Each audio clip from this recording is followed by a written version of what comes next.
21 trainers who are here today will be trained and coached.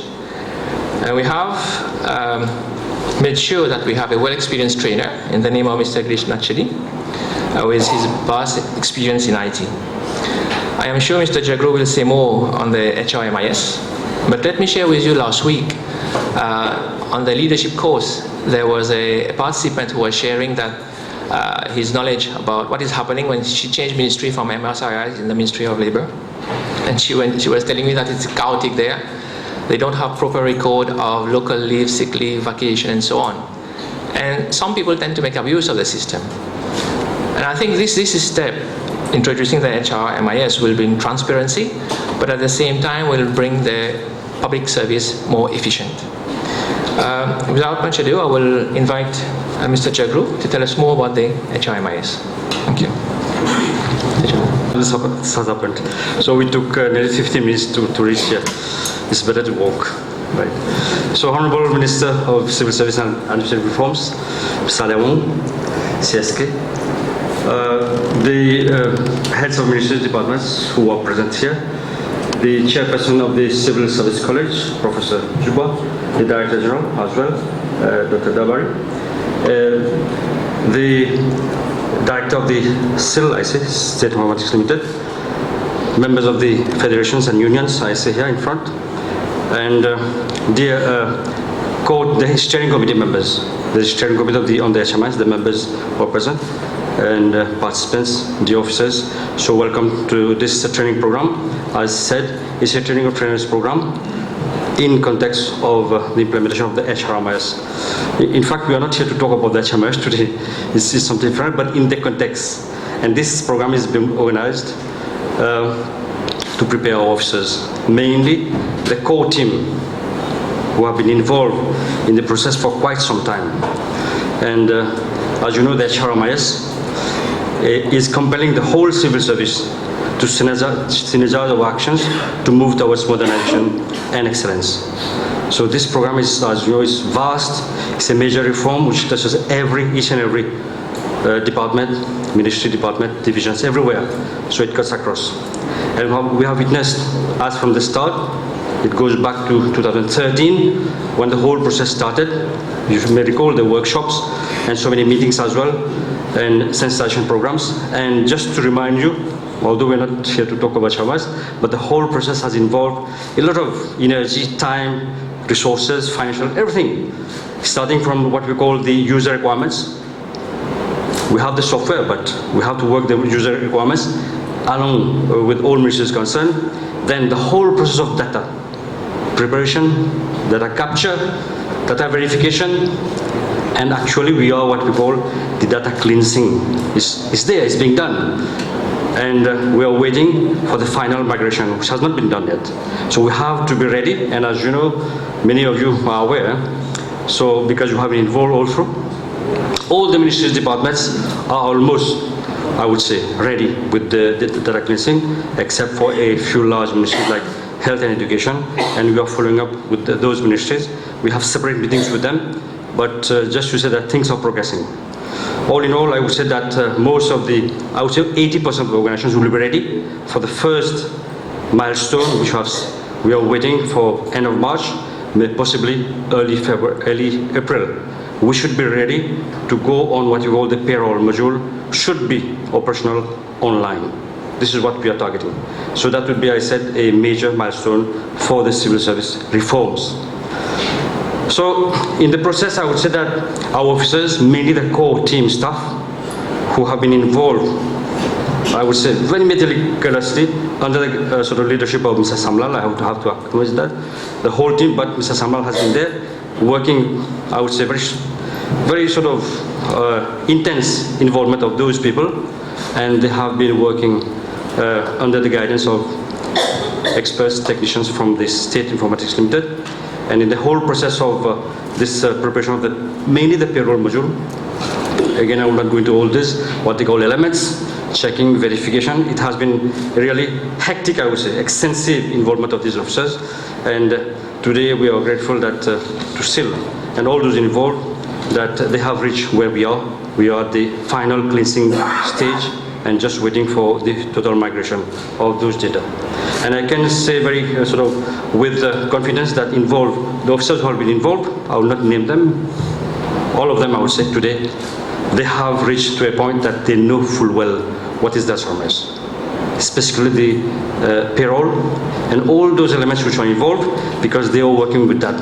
We have seen that, maybe members of the steering committee, you have witnessed how they presented, one of them, on what we call the quick pay. I'm sure you should be understanding what I'm trying to say, and that was done marvelously well. We had another officer who did present at the level of steering committee about the whole HRMIS, and from there I can say that they have reached a stage that they know the HRMIS. And from here what we want is now to go outside, because up to now some people, I would say core staff at the level of civil service and some core officers at the level of respective ministries, they have been involved.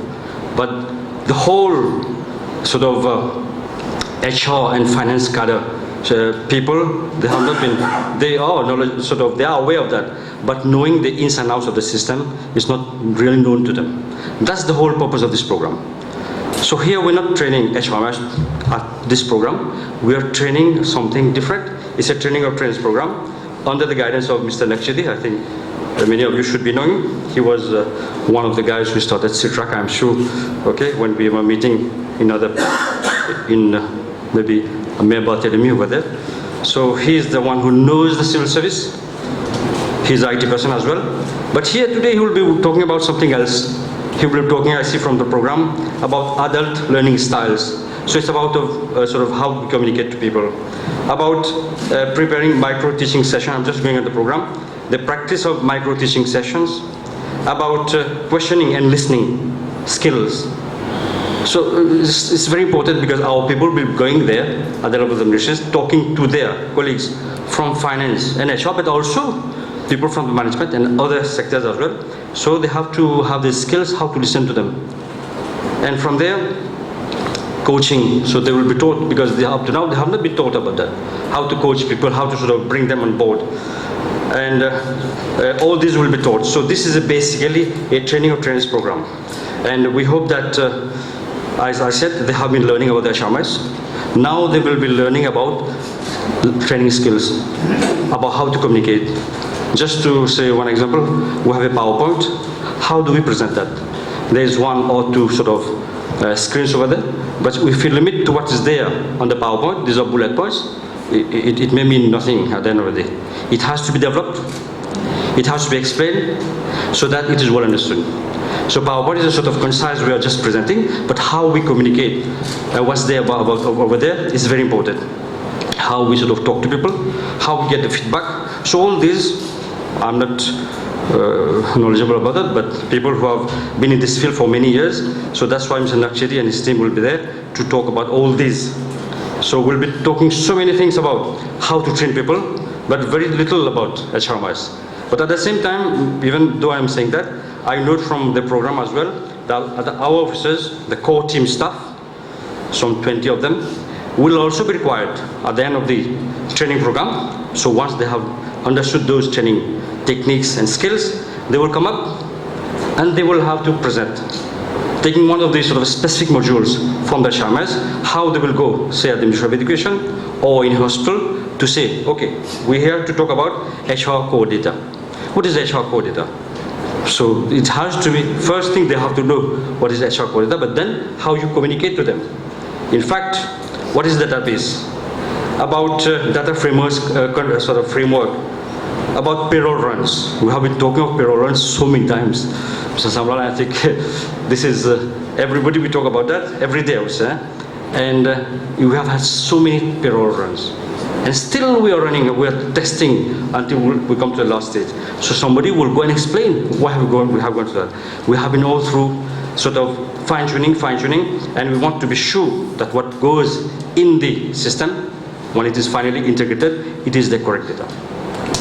So our officers will be called upon to go and talk HRMIS, but they have to know how to communicate about troubleshooting, about the changes that will sort of, the implications of the HRMIS in the whole civil service.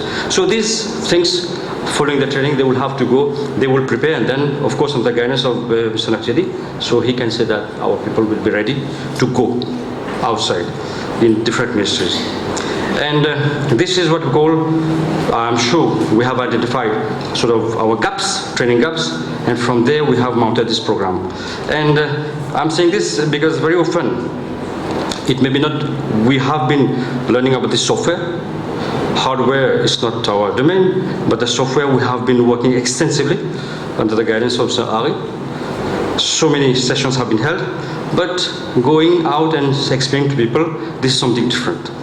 And that's why, because, given that this is a major reform program, we have thought it well that we need to prepare our people to go and explain what is HRMIS, but it should be done in a very convenient and correct manner. So that's why we have mounted this program. Having said that, I would say that up to now, this is my opinion, we have been working with that for quite, since 2013, it's almost 3 years. The real buy-in, I would say, the real buy-in is not still there. It's coming, but it's slow. So the real buy-in should come from the whole civil service. And that will really happen when we'll see the first module operational, when people will see the results, the impact will be there. Up to now, we have been focusing on HR and finance cadres people. So, but still, I would say 100% people are not really there. And that's the whole purpose of, first objective will be get to all people, because this is a tool for HR, mainly HR people. And of course, finance will be involved.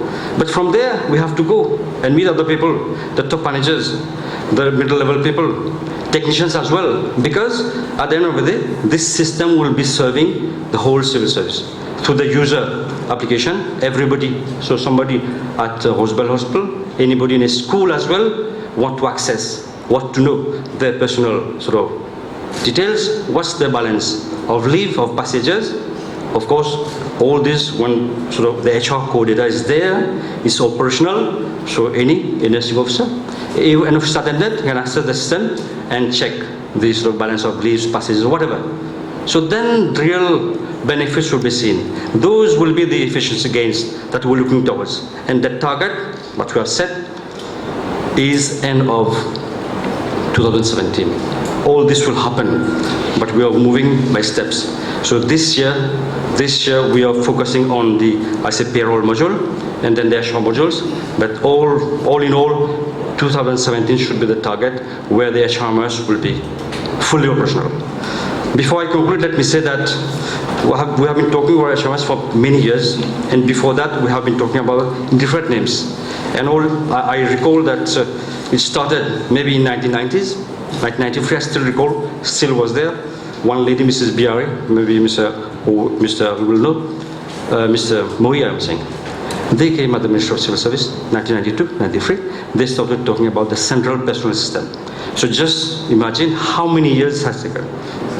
We came up later on, 2002, 2005 maybe, another attempt, but then it failed. So we have been more than 20 years, more than that. And this time, it has to happen. There's no way that we should fail.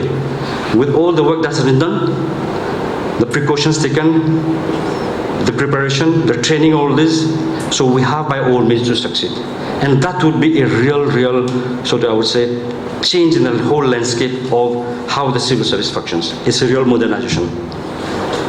And we hope that with this training program, because we are expecting a lot, along with that we'll have other programs, change management. That is on. We'll have a series of other programs with the help of other resource persons from Oracle as well. So this training program is very particular in the sense that our people will be going to talk about HRMIS, but with new sort of training skills. It's very, very important. And we rely fully, it's a very young team.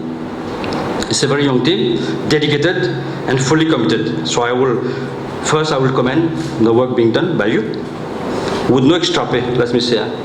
Because in many cases when we saw people doing something different, so we asked how we will be compensated. But this team is working directly without any compensation. They are doing a marvelous job, so I would like to sort of place on record their contribution. And from there, the second stage starts. Now we are going on the ground. It's very, very important, and we rely fully on your skills, capabilities, and furthermore, it will be enhanced. And as our Prime Minister has said, let's really become the passionate facilitators. That's the main purpose of this, I would say, training program, to prepare you well and you on the ground. And as you go along, train other people as well, because you are training of trainers, you will be training other people. I'm sure there are many others outside who will be willing to join this whole team of HRMIS core team. So with these words, I wish you well, and I will request that take full benefit of the program, follow the program, the whole course. That will be really benefiting for the whole civil service. So with these words, I say thank you.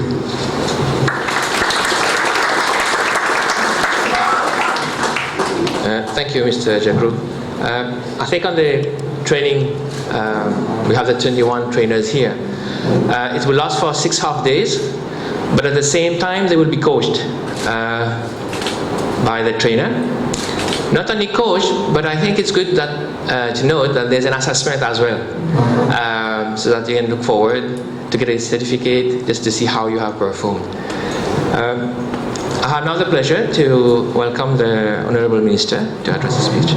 Executive of my ministry, the permanent secretaries of the Ministry of my Civil Service, Mr. Dubois, Chairperson of Civil Service College, Dr. Dabari, Director General of the Civil Service College, members of the HRMIS Project Steering Committee, representatives of unions of the civil service, staff of my ministry, dear colleagues, good morning to you all. It is indeed a great honor and a privilege for me this morning to come and address you a few words on this training program, training skills for trainers being organized in the context of the implementation of the HRMIS in the civil service. I would like to extend a warm welcome to the 21 participants on this training program. May I know who they are? Can you lift up your hand, please? 21? Oh, you all at the back. Okay, thank you. And so, dear colleagues, I would like to tell you that the HRMIS project no more needs any introduction, because I'm sure that in one way or the other, you are all directly or indirectly associated with this mega reform initiatives being driven by my ministry. The operationalization of the system is a totally live environment, is being very much awaited, especially in view of the enormous benefits it will provide to one and all.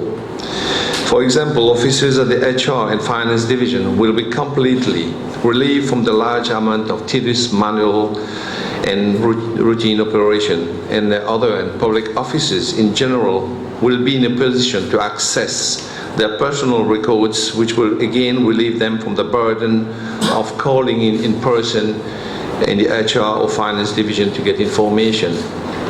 And for example, they can have access on the leave or passage benefits like Mr. Jorgo just been telling you.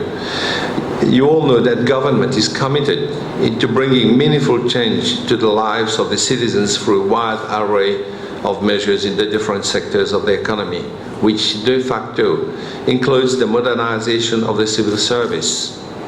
Government is accordingly leaving no stone unturned to make the required investment to provide public officers with both a modern work environment and the right training. The return on such an investment needs therefore to be tangible and benefit citizens at large. The onus is therefore on all public officers through their commitment, dedication, discipline, and the right mindset to provide quality service to customers. We should not forget that public officers are one of the most important drivers and facilitators in the nation-building process. Dear colleagues, today, fast-changing world, the civil service has to maintain its competitive edge. Thus, as major actors, we have no other option than to continuously review and improve our way of doing business.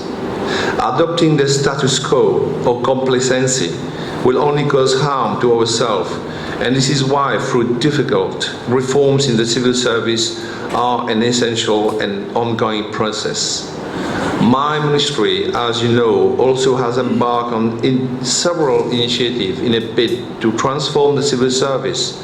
These inter alia includes the Executive Performance Management Review for supervising officers of ministries, departments, the operationalization of the Civil Service College itself, the introduction of a flexible working hours arrangement, which is already being piloted in my ministry and 4 other organizations, the setting up of a medical scheme. Insurance for public officers has progressed considerably.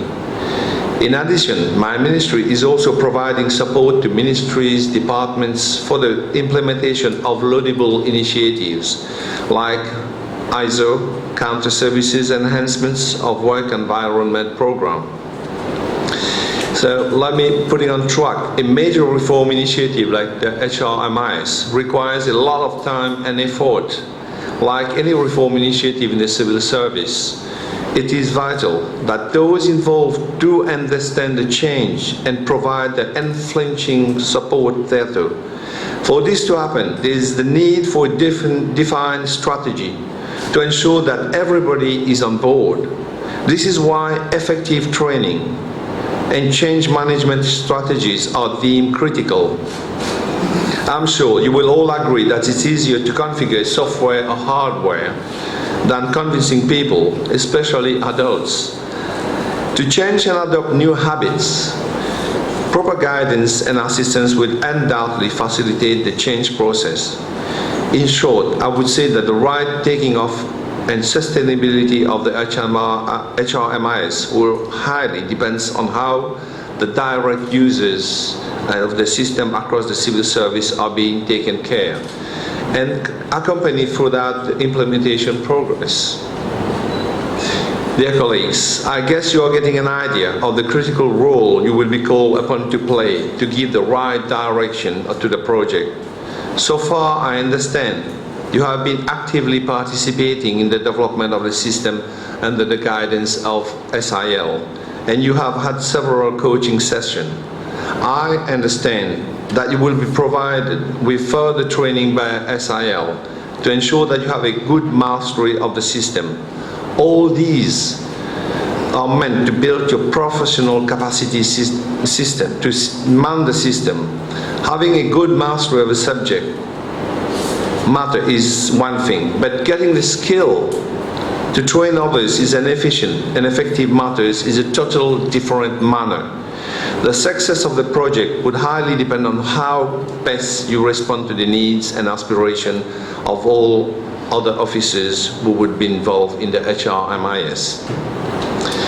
The success of the project would mean the success of all the 55,000 public officers who are patiently awaiting the system to be operational. I'm extremely pleased to note that my ministry has given serious consideration on the necessity of building your skill, knowledge, and aptitude to enable you to confidently interact with the end users. The HRMIS project will take off on a strong foundation only if you succeed in convincing your colleagues and getting their buy-in. I have to stress on the fact that you have a delicate role ahead, as you will have to both inspire and create self-confidence in them. For this to happen, a lot of patience as well as a caring attitude will be required on your part. It just reminds me that some 25, 28 years ago, I was undergoing the same trainer when I was going to be an instructor for flight safety and emergency procedures at Air Mauritius. And I remember the days when it gave me the opportunity, you know, what I always wanted to do, to give education to people. And it's the same thing that you are going to be doing here. And you have to be, every day you wake up, you say, am I fit to go and train people? Because if you are not fit, if you are not in a position you will see that the participant in a class where you are will be yawning, will be sleeping, and you say, my God, what am I going to say? It's like now I'm standing in front of you, and if I'm just doing a lecture or something, if I don't walk around, I don't know, sometimes I tend to make some mimics with my face, you know, so that you can keep the participant alive. And it's really a big job that you're going to do, the 21 people behind that lift their hands. You would like to know why some people like to sit at the back rather than to come in the front. And all this, it matters for you. You have to really think, it's a very, very important thing. It's not just because you want to do a job. Take a piece of paper or follow the trainer who just trained you today. It matters. This is the main part of the speech that I wanted to come and tell you. I would like to walk across with you, put my hand on your shoulders. They say, how are you doing? Do you believe what we are doing? Because if you don't do that, you fail. And it happened to me sometimes when I was tired. I said, my God, what am I going to do today? So, anyway, as you know, the HRMIS project is being monitored by several instances, including government, development partners of the unions as well, to ensure its successful implementation. Unions also are very important in that process, because unions have to understand that if there's a Ministry of Civil Service, and now you have a minister that wants to move forward for the civil servants to be bright in the future, you have to work together. We have to understand. We have to communicate. We can't have it in our mind to say, oh my God, is it something? Is it a trap that the government is bringing us again to make us work more and have less in wages? It's no, because what I'm here today, being a politician standing in front of you, what I want to say is, we really want the country to be moving forward, and that's the need we want today. Because if we as civil servants don't do this, the public sector doesn't work, and that's it. That's the end of it. And unions has a big part, and I count on you guys. Thank you. And we want you to become disciplined and reliable trainers. This is precisely why the ministry has decided to enlist the partnership of the Civil Service College here. The prime role of the college is to properly equip you with the appropriate skills, knowledge, and aptitude to prepare you to face the upcoming challenges. I understand that in line with the standards set by the college, you will be required to go for an evaluation. This clearly indicates how matters are being taken up seriously. I commend officers of my ministry and the Civil Service College for taking such initiative in the interest of the HRMIS project. I'm confident that you will rise to the expectation and prove that you are prepared and willing to become good ambassadors of my ministry in undertaking the transformation of the civil service. Dear colleagues, the training programs fit everyone within the global change management strategy of my ministry to ensure that the successful implementation of the HRMIS project. It is generally known that change can be threatened, especially when it entails a major shift from a long adopted and well-anchored old practices. This implementation of the HRMIS no doubt calls for a change in the work habits of not only officers working in the HR and Finance division, but it also entails fundamental change for those operating at middle and top management level. The system is fast coming, and the year 2016 will be marked by the achievement of several milestones of the core HR self-service. Learning management and performance management modules will follow just after. I do hope you are following up progress on the project through monthly online newsletter published by my ministry. We do not want anybody to be left behind. Everybody will be taken on board this process unprecedented reform initiative. I'm thus very pleased to announce that the Civil Service College, as a strategic partner in the project, will also support my ministry in conducting a vast change management program for the benefits of the project coordinators of all ministries and departments, including those at supervisory and top management level. The planning process has already started, and delivery of the training will be carried out in an organized manner. If the HRMIS project had reached where it is today, it is the result of discipline and teamwork amongst a group of dedicated officers. Without team spirit, we can go nowhere. When we look in the governance structure put up in place, that is the steering committee and the different subcommittees, we ask the question, is it really easy to get so many leaders from different organizations thinking and moving in the same direction? As a reply to that question, I will simply allow myself anchored to what Peter Drucker said. The leaders who work most effectively, it seems to me, never say I. And that's not because they have trained themselves not to say I. They don't think I. They think we. They think team. They understand their job to make the team function. They accept responsibility and don't sidestep it. We get the credit. This is what creates trust. What enables you to get the task, I quote. I congratulate the whole team for this marvelous job you have done. My wish is that you keep your spirit high and work harder and become a model role for other major reforms. Remain focused and you will reach your destination surely and safely.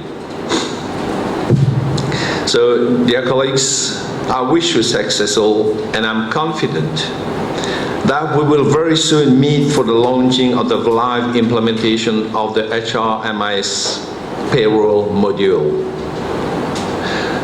So all I can say, dear colleagues, again, I would like to declare this training program officially open and launched. Thank you very much for your kind attention.